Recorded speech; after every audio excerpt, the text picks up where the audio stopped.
Hello, welcome back to Big Anime Talkies. I'm your host, Jason Hon, and we've got a pretty exciting show. It's an incredibly exciting time for anime manga fans right now, especially of the Dragon Ball and My Hero Academia variety. But today we are going to be specifically talking about the first episode of Dragon Ball Daima, the brand new anime that has heavy involvement from original series creator Akira Toriyama. And also, we're going to be talking about the ending of My Hero Academia Season 7, which just wrapped up this past weekend. And also, I kind of love how they coincided the release of this. They released the new My Hero Academia movie, You're Next, pretty much on the same day that the season finale came out. So we're going to be talking about the new movie, things that we liked and didn't like about it. But to help me talk about these things so you're not just listening to me gab for a long time, I got a couple buddies from Screen Rant with me. First of all, I'm Jason Hon, host of the podcast, writer for Screen Rant. I also do some YouTube stuff on Hansi and Friends and whatnot.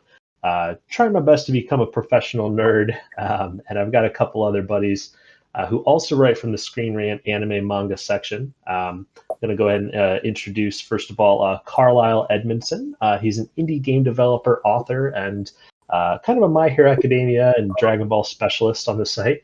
But how are you doing today, buddy? Doing great, yeah. Always excited to get to see a big movie like this, and it was definitely worth seeing in the theater, I think. Oh, absolutely. I think some of my favorite movie theater experiences have been thanks to anime movies, especially like you see them on opening weekend with a packed audience. I mean, they're all people who are big fans of that, obviously. So every joke lands, every punch gets everyone excited. It was a good time. But we also have a returning guest and another great Screen Rant writer who has actually he's written for several departments of the site, including Marvel, DC Comics, a lot of anime, manga stuff, and he's been starting to do some game reviews too. I really enjoyed his Dragon Ball Sparking Zero review. But Joshua Fox, it's good to have you on, man. How are you today? I'm doing fine. Happy to be here as always. This week I'm going to New York Comic Con all 4 days. Gonna be lots of fun. Yeah, maybe there'll be some cool anime stuff this year too. Awesome. Oh, absolutely. Yeah, I'm super jealous. I think Jacksepticeye is going to be there. Big fan of that guy. First time he's coming over to the States to check that out. But hoping for some One Piece Dragon Ball stuff. I'll be keeping up with your coverage there. But it will have lots of good anime news, I'm sure, that Josh will be reporting on. But before we get into those series I was talking about, we just got a couple little news highlights I wanted to bring up. I kind of like to talk about the latest happenings in the anime manga world. So just a little bit before we dive into Dragon Ball Daima. We'll talk about that first, after the news, of course. But we usually like to talk about One Piece on the series or on our podcast here, but just didn't work out this time with guests. But unfortunately, we're going to have a long break. The One Piece anime is going on like a 6-month break. It's not coming back till April, and that series, a lot of people don't realize this, has been going nonstop for about 25 years. So this is like a very significant break, and there's people who, I'm one of them, almost every weekend it's kind of a comfort food sort of thing just to throw on One Piece. So it's wild, but honestly, with that being said, them working for 25 straight years on it, obviously it's not all the same production people, but that team deserves a break. They've been delivering just amazing episodes of Egghead that are just, some people say over animated, but I love them. I just love how flashy and beautiful and how much work they've been putting into them. But with them taking a break, it just means that when they return, it's going to be even better. So I'm looking forward to that, but it is going to be a hole in the heart of many One Piece anime enjoyers for a very long time. But thankfully, Dragon Ball Daima will hopefully fill that hole. We'll get more into that a little bit later, but the manga also for One Piece is also taking a couple weeks off. which is becoming more and more common, unfortunately. Ichiro Oda, he's kind of getting up there with age, and he's making One Piece bigger and bigger and bigger. They haven't specifically said why he's taking a break this time, but last year he took a break to help with the live action series. He could be doing that again, or just taking some time to enjoy the family and brainstorm ideas for the rest of the Elbath arc. So we'll see. Either way, when it comes back, we'll be excited to talk about it again.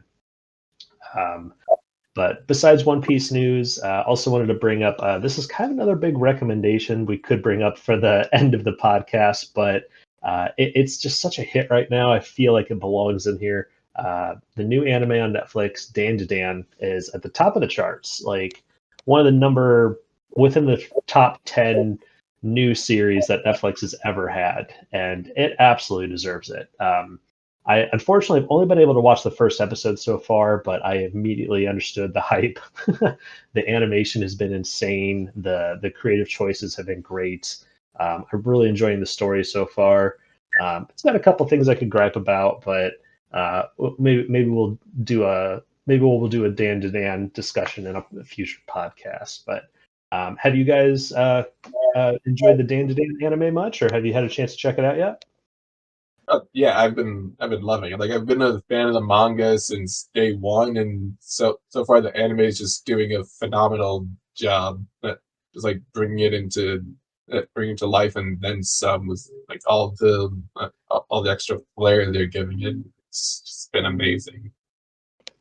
Yeah. I mean, as I said, I've only seen the first episode so far, but I watched it in Japanese, and two of the weirdest characters are voiced by the actors who do Zoro and Luffy, and just getting to hear them say stuff like "Give me your weenie," it's pretty funny. But also it's just very engrossing storytelling. It's a pilot episode's got a lot of heavy lifting to do, and that first episode got me excited to watch some more. So it might be what I do after we're done recording today is watch some more Dan. But that is on Netflix, coming out with a new episode every week for a while. I'm not sure how many episodes it's cleared for, but definitely check that out if you're into just great animation and good storytelling.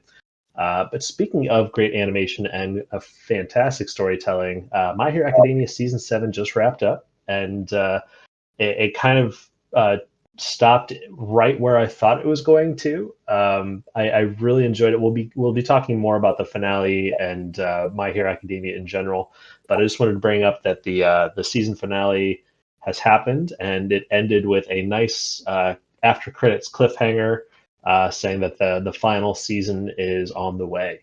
Season 8 will be the final season, and we'll see if it's going to be a whole nother 20 episode arc. I'm not sure if they have that many more chapters to adapt, really.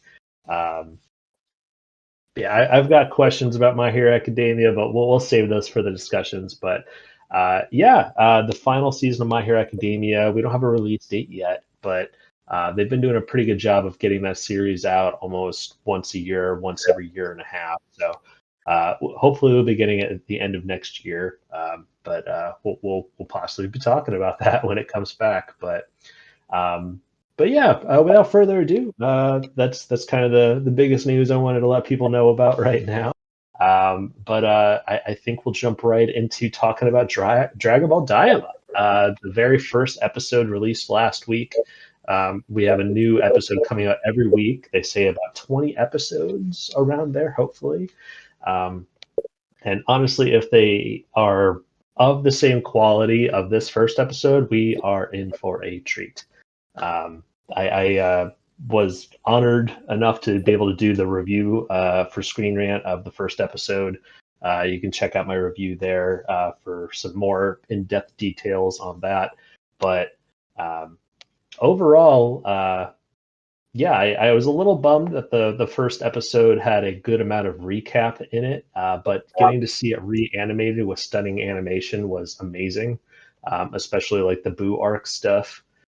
It kind of reminded me of the beginning of the superhero or Dragon Ball Superhero movie that kind of reanimated a recap of the original Dragon Ball series and like Goku's first meeting of the Red Ribbon Army, and it was just so visually stunning. A lot of people were like, could we just get a Dragon Ball remake that looks like that? And I think that would be phenomenal if we did that. I think the original Dragon Ball storyline has been not gotten a lot of like treatment or love, and I think that they're just kind of sitting on money there. That could be great. But yeah, I don't know. Before I gab about it, I'd love to hear your guys' thoughts on Daima. I know Akira Toriyama, this is his last thing he worked on, and it's kind of one of those things where it was very similar to how Battle of the Gods got established. They were like, hey, Mr. Toriyama, we have this idea for a series. You want to check out these notes and give us some feedback? And he's like, oh, sure, I'll look at this. And oh, you know what? Let me change this, and let me change that. And okay. Actually, I'm just gonna rewrite all of this, and is at least how that they are presenting how it was. And honestly, from the first episode, I feel that charm. It feels like Toriyama compared to like Dragon Ball Super, where it was just so like they just threw everything at you almost immediately. Like this felt very more Toriyama paced with the humor and the drama and all of that. But yeah, Josh, would you like to go first, man? What were your thoughts on Daima? Oh yeah, yeah. And like you said, it was a great opening to this series. I mean, the first half was kind of slow, basically just recapping the Boo saga with modern animation. But I mean, like seeing all of those classic scenes redone with all this new artwork and animation thing, that was still plenty great to see. So no real complaints there. And like what you were saying about how it really felt like Toriyama's style, you can definitely see a lot of that, like with some of the humor and action, especially the humor, because like the main villains definitely feel like a cross between some of the goofier characters we had in classic Dragon Ball and the more serious stuff we got from Dragon Ball Z onwards. So and it kind of makes sense because Daima's kind of been billed as a return to Dragon Ball style of writing while still holding on to all this stuff that we got in from Dragon Ball Z and Dragon Ball Super and so on and so forth. And beyond that, I also really love all the lore we've been getting just from episode 1, like all the stuff with the Demon Realm, which is the first time we're getting that in canon after 30 years or so. Really them having their own Dragon Balls and the Namekians being demons, which is actually something that the manga teased a few years ago. Well, the Dragon Ball Super manga, and not the original Dragon Ball manga. But yeah, it's just really been a great time just from a single episode. And I honestly feel like that this is something that Toriyama would 100% have been proud of. Just proud of the finished product and proud of how much everyone's been loving it, even though there's so little to go on. Yeah, absolutely. And I agree. And it actually brings up a pitch I might throw out on Screen Rant. But I mean, Demon King Piccolo, had that name for so long. And for the longest time, it just seemed like, it was just a title that he had gotten to be a scary villain. But with this reveal in Daima that Namekians are actually like long ancestors or like kind of a split off tribe of the Kais almost, or at least they're related to the Kais in some way. I almost wonder if Demon King Piccolo was legitimately the Demon King that Deborah took over for eventually. That could be an interesting plot development, and Daima may add that in later. Be pretty cool. And I don't think that would be it, because like I think what it is that the Namekians that originally lived in the Demon Realm, then they left it for some reason, and then after settling on Namek, that they had that big famine, which is what brought the original Namekian who split off into Kami and Piccolo to Earth. Okay. Yeah, Yeah, there we that's go. my understanding. And Carla, what were your thoughts, man? Yeah, the animation really was beautiful in it. It has a very sort of a softer color palette than Super does, which is really nice to look at. Um, and for something that did kind of recap a lot of what we already know for about half of the runtime, it was still really compelling just to kind of see the villain reacting to what we've seen and knowing what we know about Goku and his friends, and just being like, "Oh my God, I am in trouble. I need to do something about these guys because they will absolutely come and kick my ass." Yeah, it's kind of I thought it was kind of a classic Toriyama thing where everything would have been fine if they didn't have some sort of dumb idea. Like I kind of loved how they're like, oh boy, these guys are so strong. They dealt with Majin Buu. We definitely shouldn't mess with them. Hey, I've got an idea. Let's go to Earth and mess with their Dragon Balls. It's like, okay, you guys are kind of you're digging your own graves here, but of course the story's got to happen one way or another. But I loved the contrast between the new Demon Lord. Oh boy, I had his name in the review and I didn't write it down for this. But we kind of have the contrast of like the classic Dragon Ball silly villain, and then we have like a Kai who kind of almost represents like the later stages of Z and Dragon Ball Super, with just how much like the series, went from we've got this goofy kid and we found in the forest and we're going to adventures to suddenly, all right, now we're training with gods and Kais and this and that. We're kind of getting that together here, and it creates a really interesting dynamic. And I like the idea that it's like Shin's, or the Supreme Kai of Goku's universe. It's his family that's kind of coming in, and it's just a nice way of expanding the lore and the characters in ways rather than just coming up with entirely new things. And that's probably my favorite bit about Daima so far, is it just feels like such a great transition from the end of Z to this.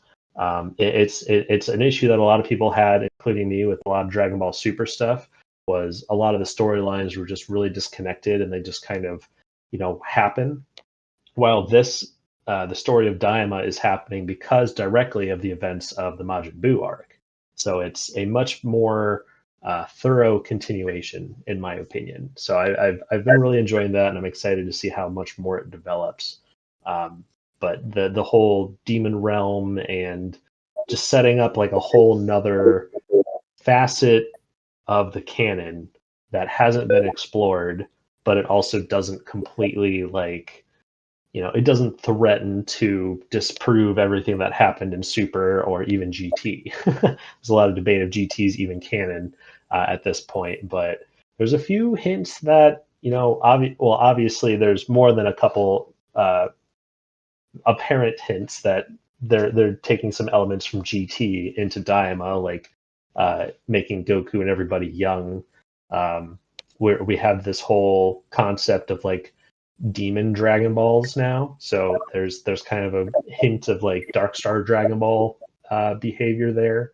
And I even put out a tweet on Twitter of I could absolutely see Goku getting like some sort of temporary Super Saiyan 4 transformation in this series. We have a lot of lore and plot to waiting for us in 19 episodes. So it might eventually make sense, but I could absolutely see that happening. But are you guys hoping that it takes some of the cooler elements of GT and like repurposes it to be more entertaining, or are you guys kind of hoping that Daima does more to differentiate itself? It's already kind of basically presenting itself as what if Toriyama made GT, so yeah, if they can take other stuff from GT and make it cool or just better fit for modern Dragon Ball, I'd say why not? Go ahead.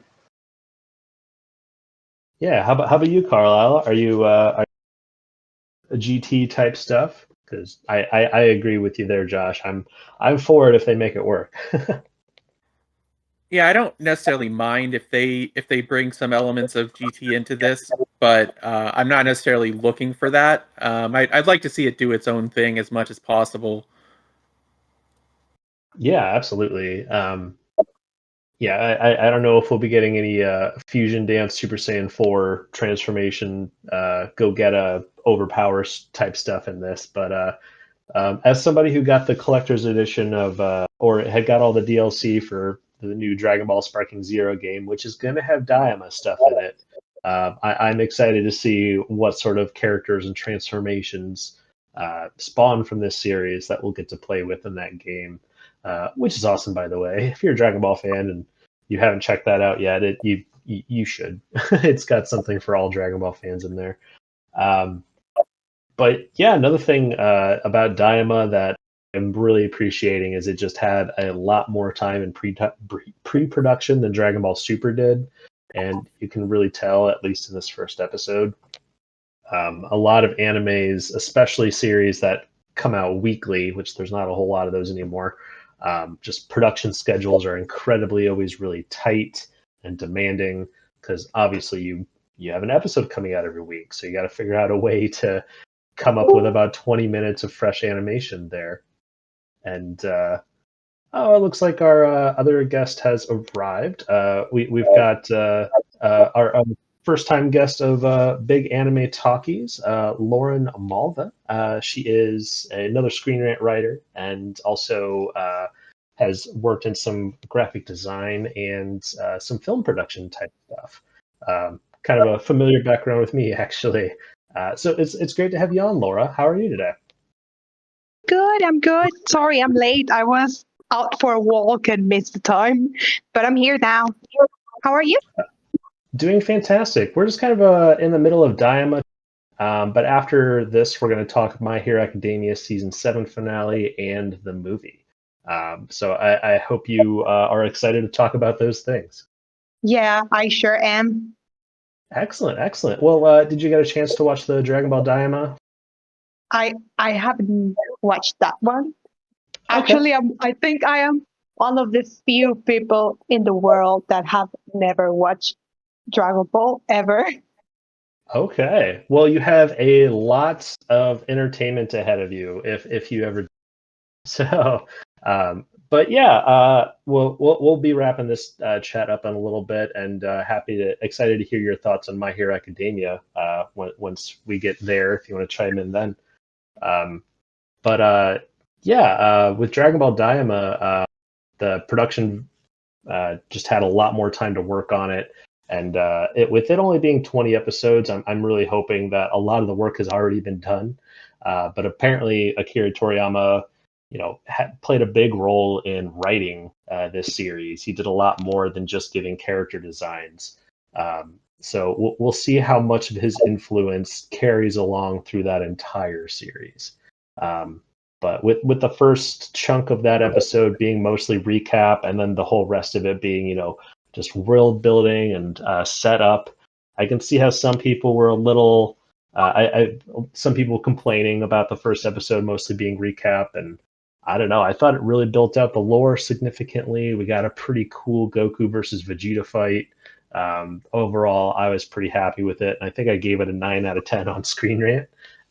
So anxious to see more of it. But did you guys have any more thoughts or notes on Daima? Well, we'll be talking more Daima most likely. I don't know if we'll talk about it every week, but every time we do a podcast, we'll see how that is shaping up, and if it keeps going how I think it's going to go, we'll be in for a treat. So look forward to more Dragon Ball Daima discussions. But without further ado, we're going to get into some My Hero Academia anime stuff. we had a great time talking about the manga's final chapters and the series as a whole in a previous episode. If you did miss that, go back and check that out. Because we had a great time just talking about like our favorite arcs, things that we thought worked and didn't work overall. It was a fun chat. So, so soon we have a lot more My Hero Academia to talk about. But this past weekend, season 7 wrapped up, and the movie also came out. I think we'll talk about the latest season first, and then we'll dive into the movie. But it's still pretty fresh on my mind. I was able to watch the finale very recently, and before we get into like the last half of it, which was all epic and incredible and a good cliffhanger, I loved how well they handled Ochako and Toga's the climax of their story. Like I've always really enjoyed Toga's character, and the whole.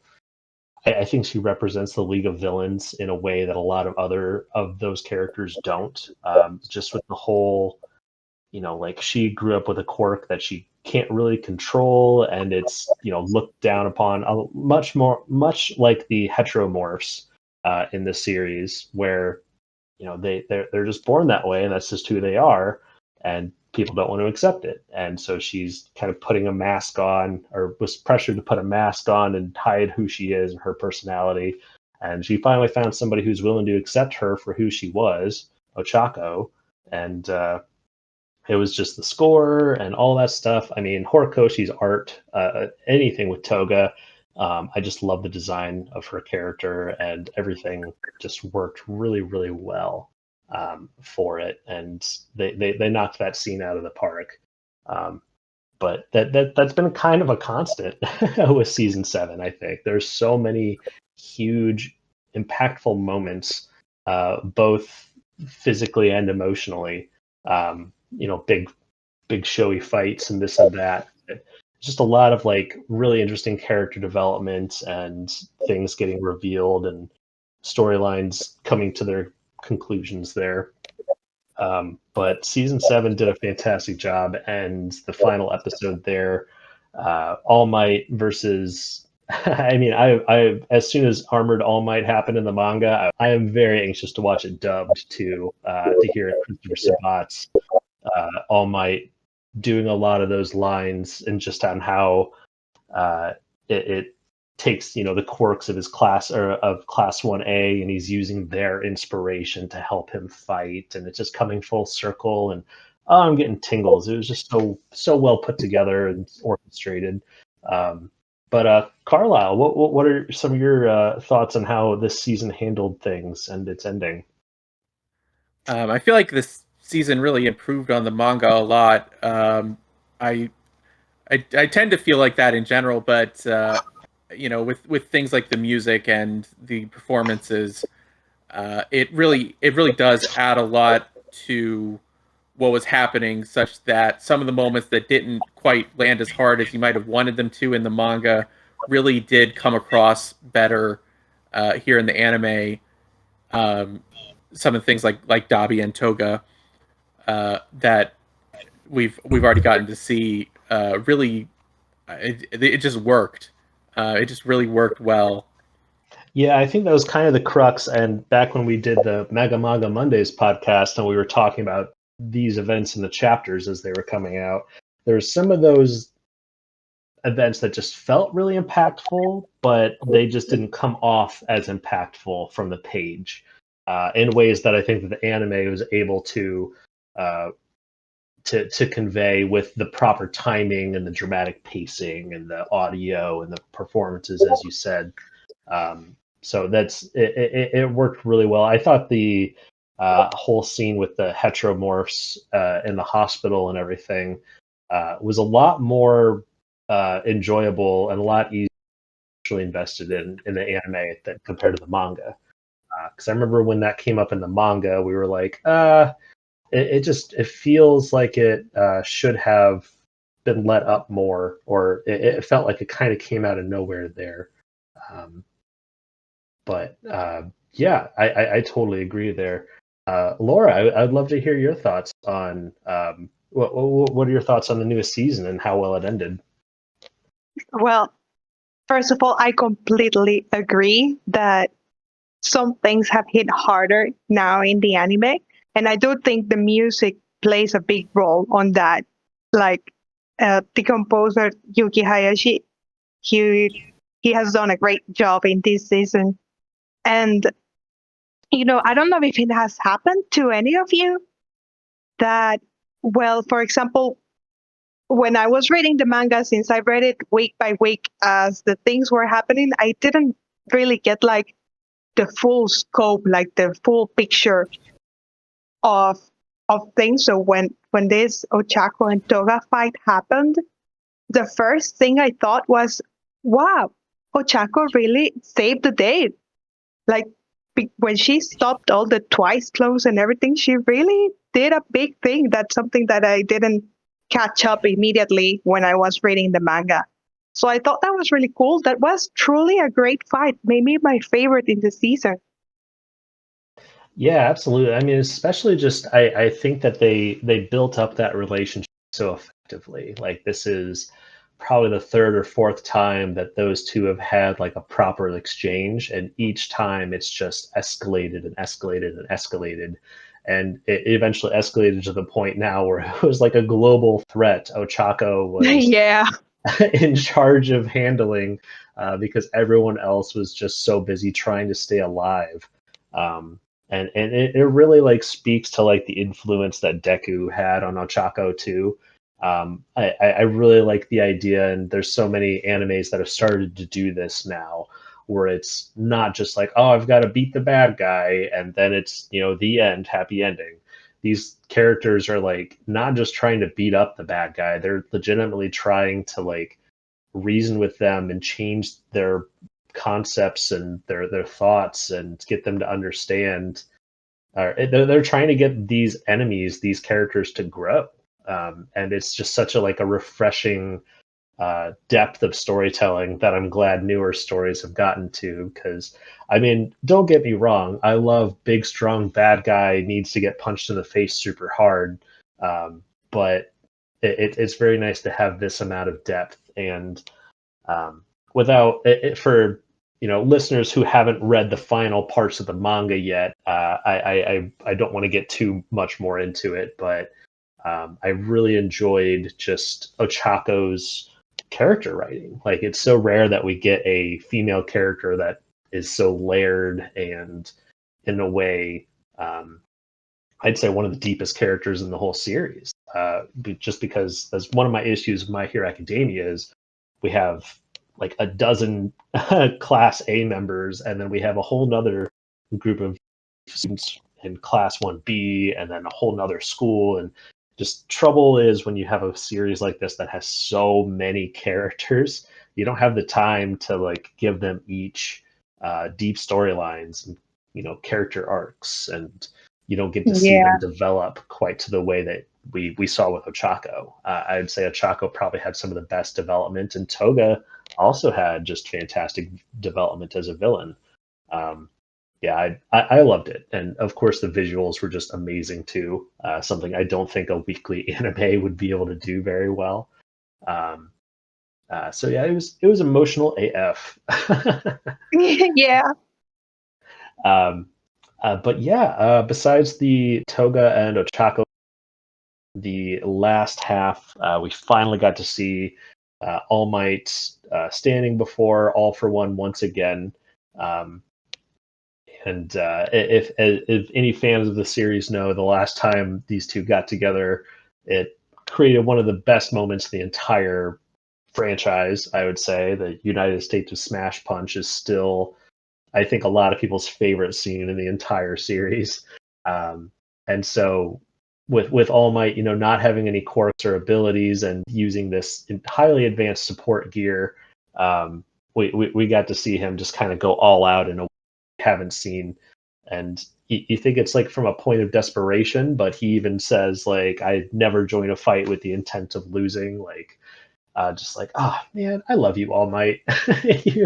I almost wish we got like a side story of just like All Might's like imagine like Batman Year One, but All Might, like All Might Year One. I would love that.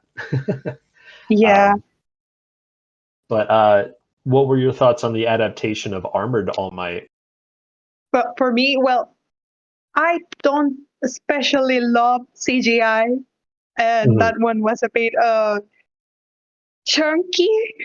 It felt very notorious that it wasn't like 2D animated like everything else. I understand that it would have been a really, really, really hard task for the animators to get it done. So I understand that they had to go to CGI. But it was cool. I feel like Armor All Might. It's really cool. So I guess it's like, okay, it's worth it. Yeah, absolutely. I kind of love the anime creators and manga artists do this too. We're just like, I don't know, this is kind of questionable, but it's cool, so I'm just gonna do this anyway. Like, Yeah. but as a Dragon Ball fan, I can honestly say I have turned my opinion of CGI in anime significantly over the last couple of years. I think we've gotten to a point technology-wise where it can be done really well, especially in the right hands. Dragon Ball Superhero, that movie, is all CGI, and it is stunningly beautiful. Again, talking to one of the few people on the entire planet who hasn't watched Dragon Ball. So I won't go too far into that. But yeah, I wasn't bothered at all by the CGI. I think that it was fantastic, and I'm excited to rewatch it again dubbed. But I also just really like All for One as a villain. I've always enjoyed just how cocky he is, even though he. I think it'd be very entertaining for somebody to cut together all the moments of him talking trash and then immediately things backfiring on him. And then he'll instantly like recover from it and be like, oh, well, that's not what I expected, but oh, it doesn't matter. Just like, no, you literally just were talking trash and couldn't back it up for that second. But he's a villain that comically almost everything goes wrong. But I just love his demeanor and this part of the story, especially where he's de-aging and becoming more and more mentally unstable as he's doing so, is just it's very fun to watch. And this being the cliffhanger of this season was amazing. Like, I was wondering if we're going to get this whole fight again for anime onlys. I'm not going to spoil too much there, but I was really wondering how the ending of this fight was going to play into the season. And I think them starting season 8, the final season, with this fight and that little tease at the end with the bloody All Might card up on UA, like a fantastic way to tease what's about to happen. And I'm actually really, really happy too, is I wrote a screen rant about this. And I bring up in previous podcasts over the years, like how I was definitely one of those people who just loved Game of Thrones, was watching every episode a couple times when it came out, and the whole Jon Snow thing there. We had like a whole summer where something drastic happens to that character, and there's a whole year because it was also the end of those books. So everyone was just like, oh my God, is this person really gone? And are they going to come back or this or that? And just that like year of waiting and anticipation really fueled a lot of like fun conversations among fans and gave you and your friends stuff to talk about and, speculate on. And I'm very happy that My Hero Academia has done that with Bakugo here, because they definitely tease that he could be, with Edshot's help, he might not be dead. Wink, wink. But that is like being left in the air. Like it's not full on saying one way or another in this anime adaptation. It's one of those question marks that fans get to speculate on, and it's something that I really enjoy about series. And it's something that I think is kind of gone with the whole binging model. Like, people who can just binge all of Game of Thrones now no longer have that like anticipation anymore of that will he, won't he come back sort of thing. So it's something that, storytelling wise, it's another thing to get excited about for people who don't know. So Big fan of that. But was there anything about this newest season that you all were a little disappointed on, that you wish that they had done a little better? No, 10 out of 10. No notes. No, I wouldn't say 10 out of 10, but I cannot think of something specific right now. Yeah, me neither. I mean, there's a couple things like in the manga where it was like questionable. I mean, previous seasons too, especially the My Villain Academia arc, had to censor a lot of brutality, just because Yeah. how ruthless like Shigaraki's quirk is, and Ochako, some like leaked animations on what could have been the animation there of Toga using Ochako's abilities, and slamming people on the ground. There were some leaked animations on what it was supposed to be, and it was a lot more gory than what went on TV. And I kind of wish that they had kept that, just because, I mean, a lot of people who have been watching My Hero Academia have been watching it for a few years now. So, and especially, older shonen fans like myself, I'm ready to take some of that more mature stuff, but we gotta make it appeal to as large of a age demographic as possible. So I get it, but it also would make them scarier, and these villains are supposed to be scary. Like I don't know. I see both sides, but but the reason I brought that up is like the hospital scene. I remember like reading it on the manga when what's lizard kid's name? Spinner, thank you.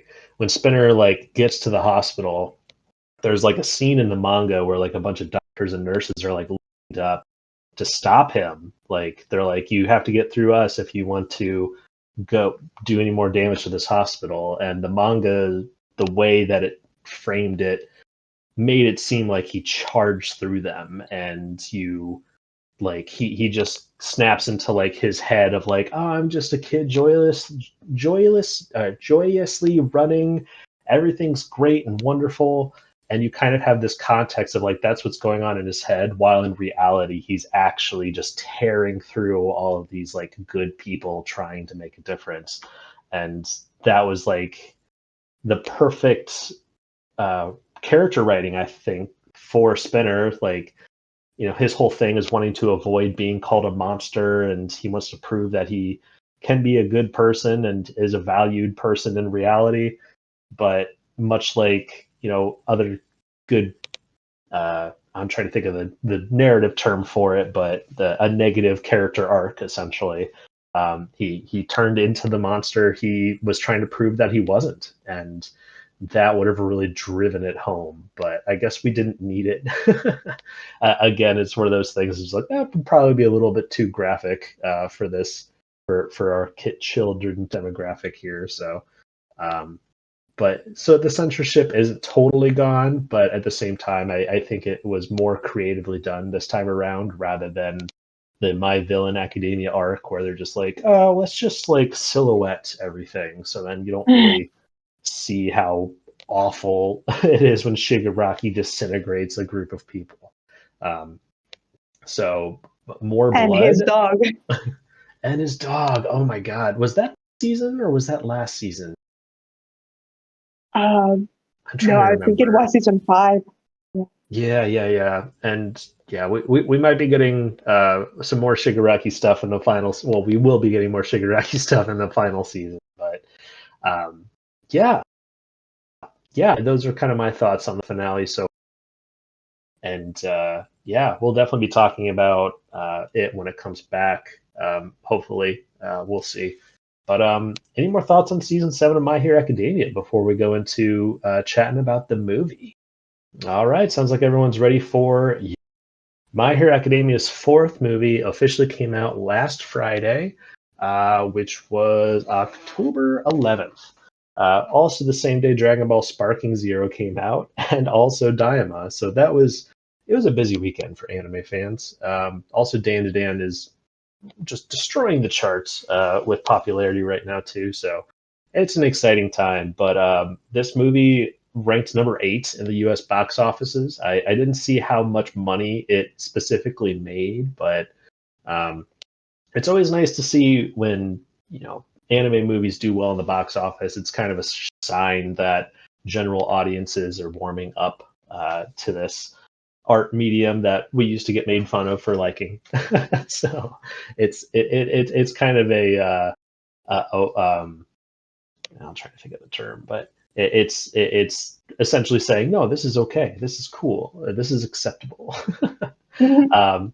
But it takes place right before this final war arc, and it's some imposter All Might. If anybody saw the trailers, it's some guy that kind of looks like All Might, but not really. Kind of, it's debatable.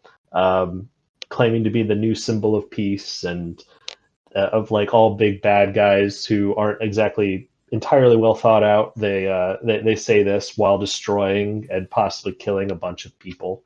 But I really enjoyed a lot of the characterizations.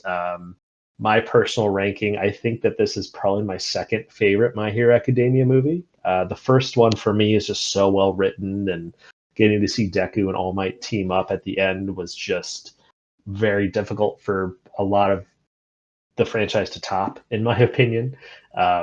But yeah, I don't know, some of my favorite bits of this, getting to see Deku like with all his quirks activated, like getting to see him do active hero work. I think that was one aspect of the Dark Deku or the Vigilante Deku arc that a lot of people were so disappointed on, is it was so short. We didn't get to see Deku like going all out and doing hero work nearly as much as people wanted. And that kind of also speaks to the series as a whole. So getting to especially start the movie with that, I thought was a real treat. But I've got quite a few other things I could list off here. But I'm anxious to hear y'all's thoughts on the movie. I think Josh, were you the one that reviewed it for Screen Rant? I was, in fact, the one who reviewed for Screen Rant.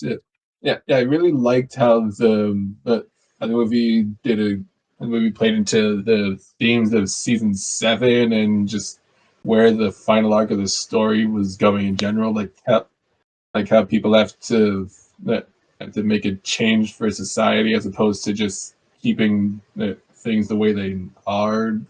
Of the villains, like you said, Dark Might was a really cool villain. Like now the villains in My Hero tend to be largely serious, except for the ones who are kind of minor antagonists in an arc. So it was really fun seeing such a super hammy guy be the main villain of the story. And also like the people under him, the General Galini family, they were also really fun to watch. They had great powers, great designs, great personalities, and also Julio, that's kind of the hero of the story. He was really fun too. Like his backstory is one thing, but also his gimmick, like being a butler who's really polite, but uses that, but also says really crass and violent stuff. That was really fun too. But overall, I'd also say it was my second favorite My Hero movie. That I'd put Heroes Rising as my first movie, because that one I feel like that it did the best job of playing into the main story and complementing that with action and animation and what time it has for character work. But yeah, Your Next is still also a really excellent movie that for what it does, both in relation to the anime and on its own. And assuming that this is the last movie, it's a pretty great one for the series to end on. Yeah, well said. I personally hope it's not this movie. I think 5 or 10 years from now, it would be really cool to get a final My Hero Academia movie that like takes place in the future a little bit. I think there's a lot of potential there for that. But I could go more into that a little. But I too really enjoyed the whole organization of villains in this. Some of their character designs were either really cool and interesting, super attractive, and also just like their powers and and that's one thing with a lot of shonen anime. I think is some of the most fun is whenever villains have like really intricate, cool powers, and getting to see the heroes figure out how they work and counteract it. And I thought the hammy Dark Might character was entertaining, except I kind of wish that we got more scenes of him fighting. I guess my biggest, as much as I liked the villain, I'll start with Dark Might and his powers. You find out that he can use like alchemy, so it gives the animators lots of freedom to do pretty much whatever they want with it. As cool as that was, and it was probably one of my favorite movie villains to watch. I was disappointed that it wasn't like a villain looking like All Might and also fighting like. As soon as the concept happened, or the concept in the trailer happened, I was like, oh man, I would love to see like full powered Deku and Bakugo and Todoroki fight somebody who fights like All Might, just to show how much they have progressed against the hero that they'd always like wanted to emulate. And I obviously this guy is not All Might, and him having completely different powers helps add to the whole like phoniness of his character. But I kind of feel like it was a missed opportunity. I would have loved to have seen them go against somebody who's just like, oh no, I'm a super All Might fan, and I've watched every one of his fights, and I know exactly how he fights, and this is how I'm going to do. And it would have been a great like contrast for Deku to show how much he has surpassed All Might in general. So that was one disappointment I had. But to kind of go back into something Josh was bringing up too, I did really like the new side character who is kind of the hero of this movie, the more mature, or the butler and the gangsters and the gunfights and everything. It just made it feel like a much more mature story than a lot of the My Hero Academia movies. A lot of the times it's like, oh, this is a fun adventure. Oh, there's some bad guys who have some pretty crazy powers. This is pretty cool. But this is like, no, we're going to shoot you with bullets. And this is like, it was a little exactly what I thought. Yeah, I kind of enjoyed it though. It kind of felt like, it's not it wasn't exact. It didn't feel like a movie for kids. It felt like a movie for people who have been watching My Hero Academia for a few years and have like matured a little bit since its first season came out. And getting to see like Deku fighting with this dude who's just shooting guns all over the place and even pushing Deku like into gunfire and stuff. Like it just made everything feel a little bit more intense. And I really enjoyed that aspect of it. But what were some of your favorite fights in the movie? Laura, if you would like to go first, would love to hear you. Sure. Well, regarding the fights, I'm not sure I can pick a favorite, but I can definitely say that I was surprised. And I love when movies have this kind of not plot twist, but I'm not sure if it happened to you too, but there was a moment when I thought, okay, it's over, they done, they won, it's done. And then it wasn't. And then it came back and I was like, oh, there's still more. So I thought that was really, really cool. And, yeah, I really. Oh, go ahead. Oh, no, sorry. Yeah, no, I would definitely agree with having this movie as my second favorite. I also like Heroes Rising as the first, but this one was really, really good.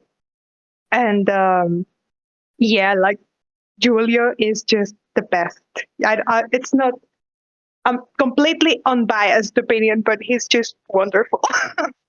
Yeah, I mean, as I was watching it, especially with like the romance aspect of him and I'm just terrible with names, but the girl he was trying to save, like, I was like, oh, this is like a pretty well done, like, sappy romance story, but Yeah. with guns and superpowered quirks and stuff.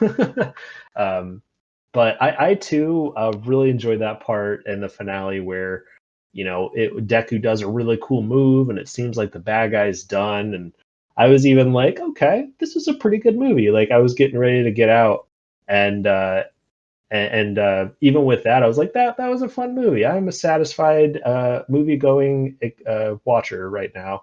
And then everything just explodes and gets even bigger and better. And as soon as like her powers started to go out of control and they started wrapping around the villain, I was like, okay, so this means that we're about to see something even cooler than that. And that's kind of when it started. And getting to see like Deku and Todoroki and Bakugo just like all out fighting together, like there was some frames that just like I couldn't help but like laugh out loud because I was enjoying them so much. And it was definitely before Deku does like his final attack and he's like going in slow motion with Bakugo and Todoroki to his left and his right, and just the music, just everything just worked so well for that.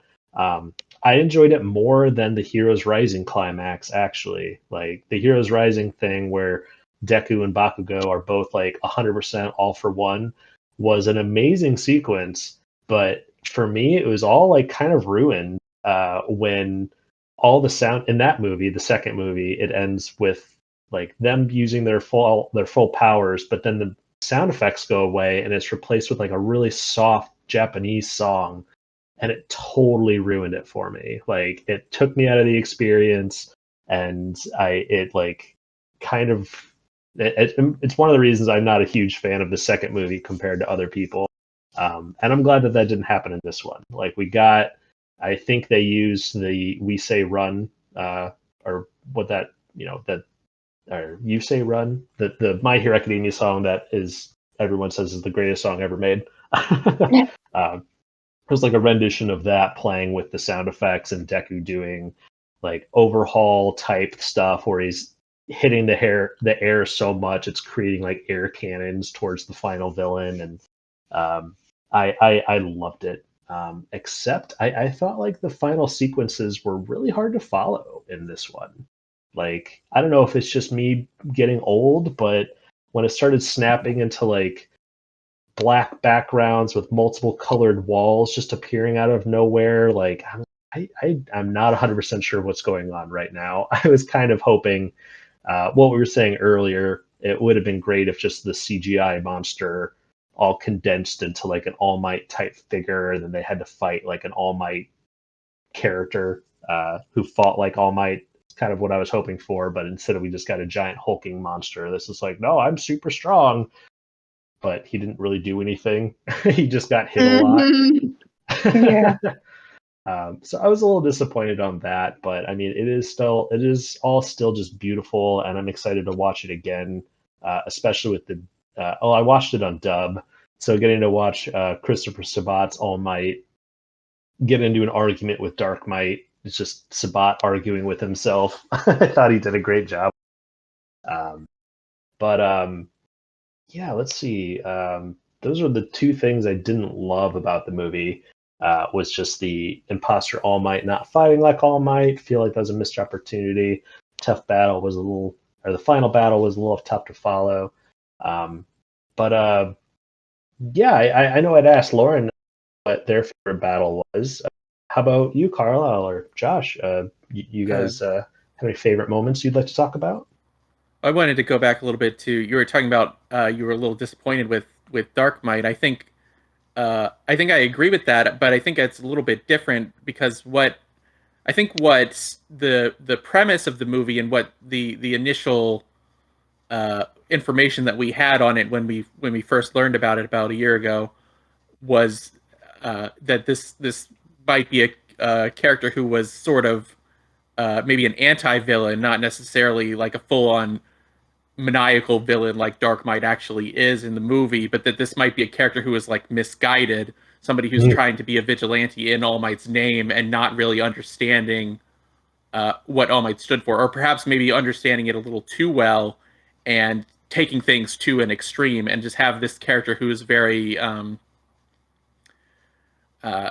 much controlled by this idea in their head, somebody who's as driven as Deku is, but to a dangerous extreme, and that would have been a very interesting character for Deku to have faced up against, because it wouldn't be quite as clear cut.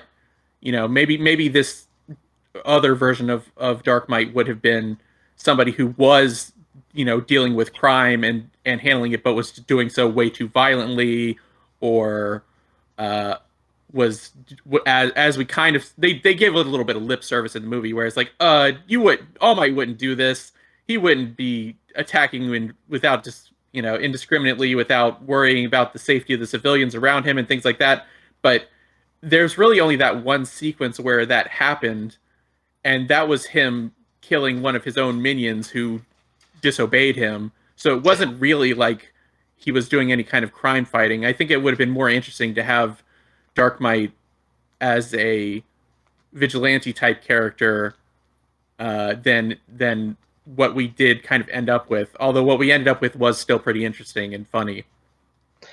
Yeah, I completely agree, and I think the whole it's another thing that we've kind of complained about. We talked about is Horikoshi has created this incredibly interesting and complex world, yet we barely get to see most of it. And the whole idea that this is like the top crime family from Europe, I was like, oh man, I love that. Like, I love getting to hear about like the issues and the powerful villains and possibly even heroes from other parts of the world. I just feel like there's a lot of storytelling potential there. And this was, again, just like taking a little bit of that and using it in this movie. But yeah, the whole like that first scene with Deku meeting Dark Might, and they just have the whole, like 30 seconds of him being like, hey, wait a minute, this isn't what All Might would do. Yeah, I completely agree. I would have loved to have that would have been a great idea for them to have it be a vigilante with those sorts of ideas. That would have been a really compelling movie, and I feel that as cool as Dark Might's idea was, he was just like kind of the standard like dumb cocky villain, and especially like he's like killing his family members when they like failed him once or twice, and like these guys have incredible abilities and you're just killing them. Like it again would have been really cool, but it would have kind of, I guess, spit in the face of the whole Dark Might's character of him just being so sure of himself and thinking that he doesn't need anybody else, kind of the opposite of what My Hero Academia has been building with its heroes and all of that. And, they're all stronger together. It would have been kind of cool if, like, he wasn't the comically evil villain. Instead, it was kind of a League of Villains sort of thing where he gets followers who believe in him and want to help him. It would have been really cool if Dark Might didn't kill all of his, family members that failed him, and at the end of the movie, they all worked together to be like an unstoppable force because they're using teamwork and stuff like that. Because the guy who like nullifies quirks within a certain bubble, like the teleporting, like having Deku have to fight against that and figure out how to do that would have been really interesting. It would have been, if the movie like turned everything around and Deku had to fight like a team of well-oiled machine of villains working together, would have been a really fun way to turn everything on its head. And I thought that this would have been a great time for that to happen, because I really enjoyed all the villains' quirks and their character designs, and the Lady in the Hat. I need a poster. Yeah, I liked enough of it for it to be my second favorite movie, but I might just need to go back and rewatch some of the other ones and recontextualize all of it. But how about you, Josh? What were some of your favorite moments or battles from the movie? Well, for battles, like I really like both of the final fights with Dark Might. Like the first one, it was a really good way of showing off the uniqueness of his powers, and it's also nice to have the Izuku, Bakugo, and Todoroki all working together. Especially when it ended with Izuku just just using every attack on him in a row, basically. Then like the second fight where he turns into that big monster, and there's that really that big gorgeous sequence.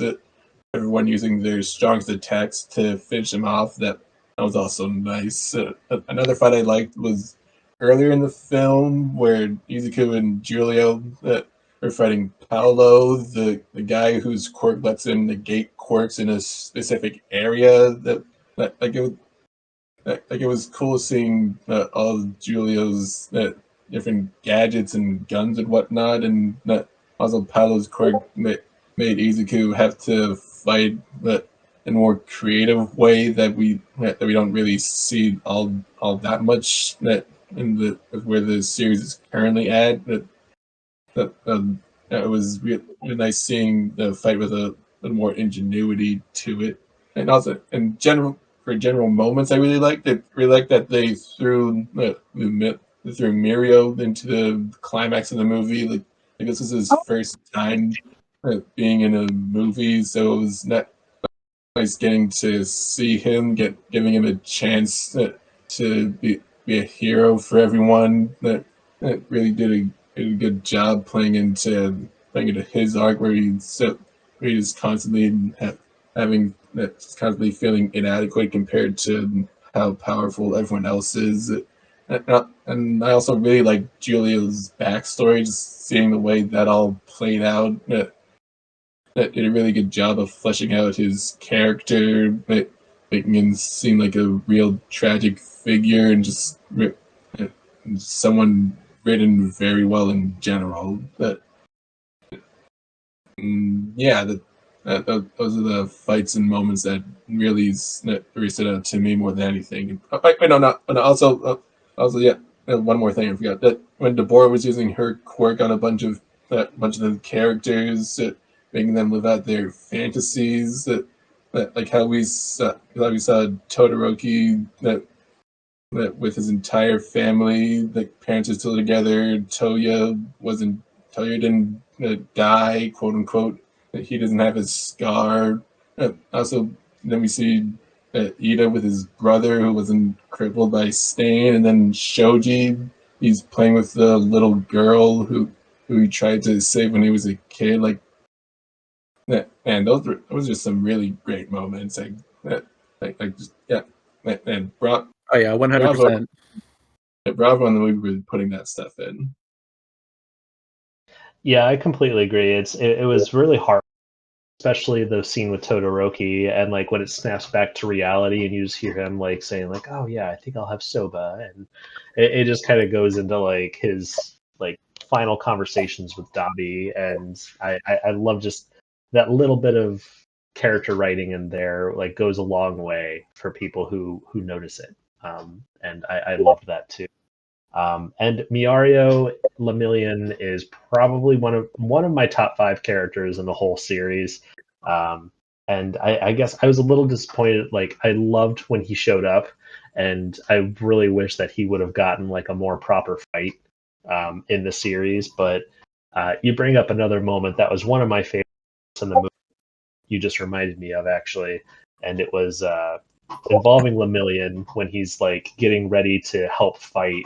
And then he realizes like all of Class 1A have got this. Like they're all standing at the front lines, and he even has a moment where he's like, "All right, you guys ready?" And he looks over, and they all like are not just ready, like they're a few steps ahead of him, and just the look on his face is just like, whoa! It kind of leans into that feeling of inadequate.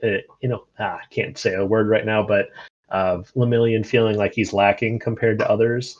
Like he just had a look of like, oh wow, these guys have leveled up. These kids have leveled up. Like, and he's supposed to be, the senior, like one of the big 3 strongest people in all of UA high school. And that scene of him looking around, and all of these first years have borderline surpassed him already, was just a really satisfying moment.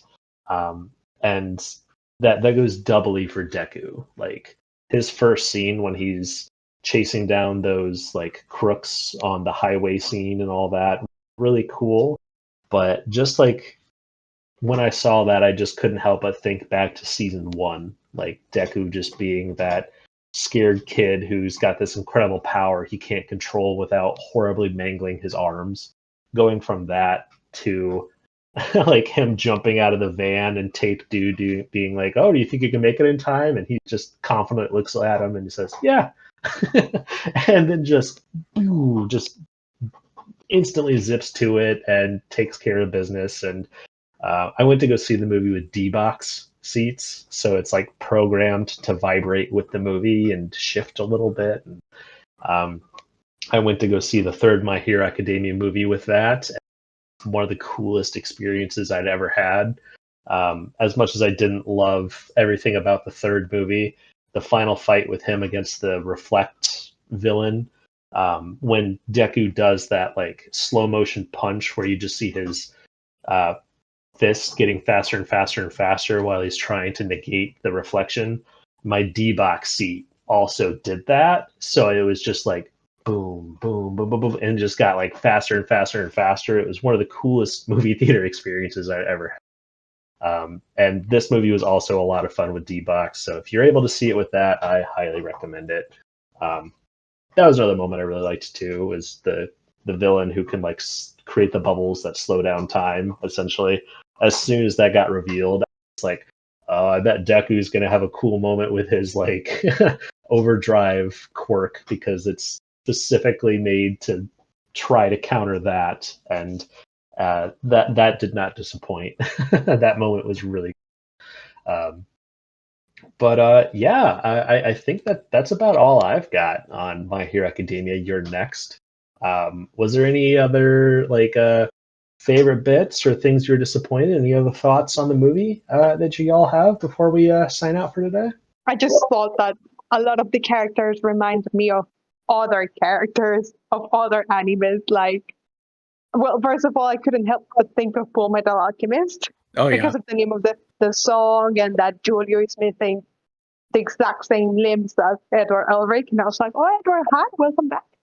And then the lady that controls the mind, she looks exactly like Arachne, and the other guy looks like Mosquito. It was really fun. Really fun. No, great point. And yeah, I too had the same thought whenever there.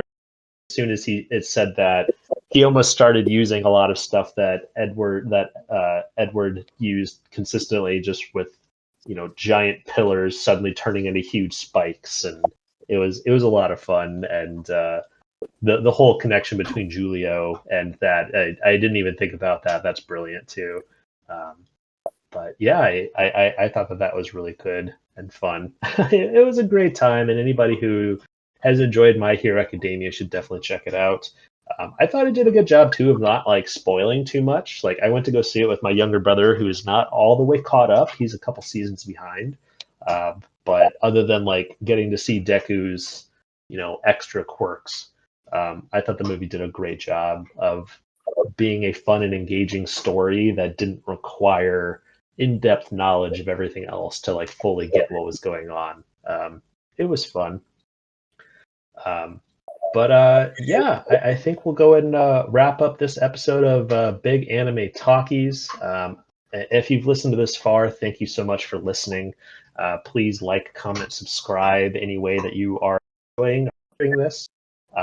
We'd really appreciate it. It lets us know that people are enjoying our chats.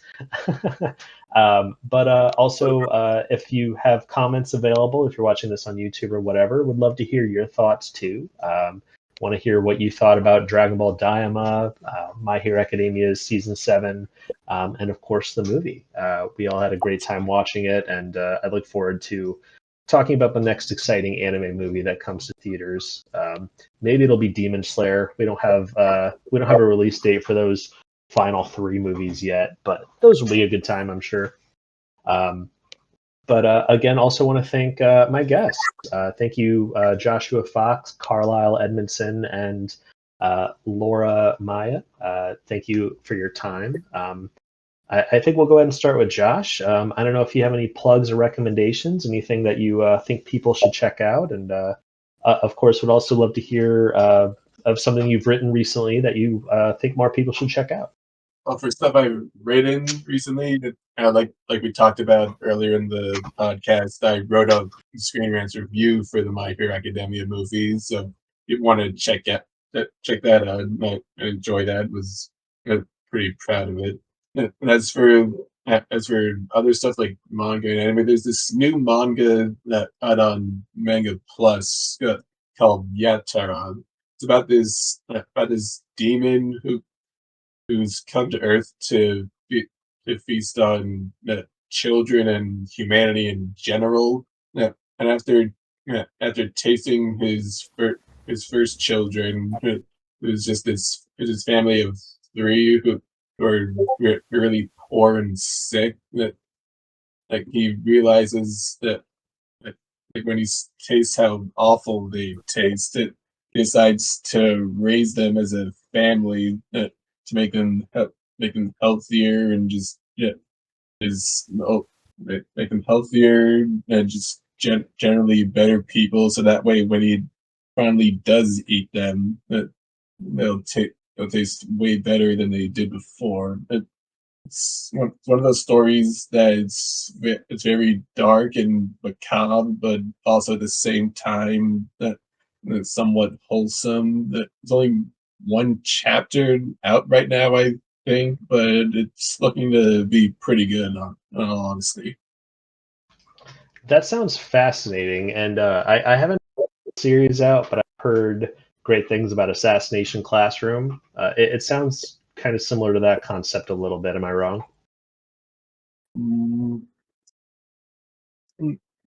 Not totally. I mean, it's different, but I mean, they do kind of have the same element of a monster helping kids improve their lives. So the difference is that in Yatara, it's purely for selfish reasons, while in Assassination Classroom, Core Sensei is doing it because he's a teacher and that's his job. Oh, okay. And what's this new series called again, so people can check it out? 'Cause that sounds really cool. Yatara. Yattara. Oh, okay. Thanks for spelling that out. I'm sure some. Well, thanks, man. Those sound great, and it was great to have you on. How about you, Carlyle?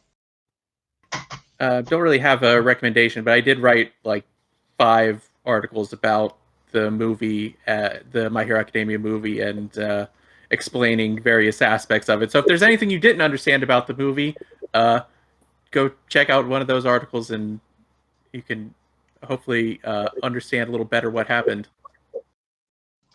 Yeah, absolutely. And yeah, Carlyle is kind of a Screen Rant's special, or his specialty is My Hero Academia. So definitely check out Carlyle's stuff on Screen Rant as well. And we'll probably get a little bit more insight into some of the things in the movie that you might be wondering about. But how about you, Laura?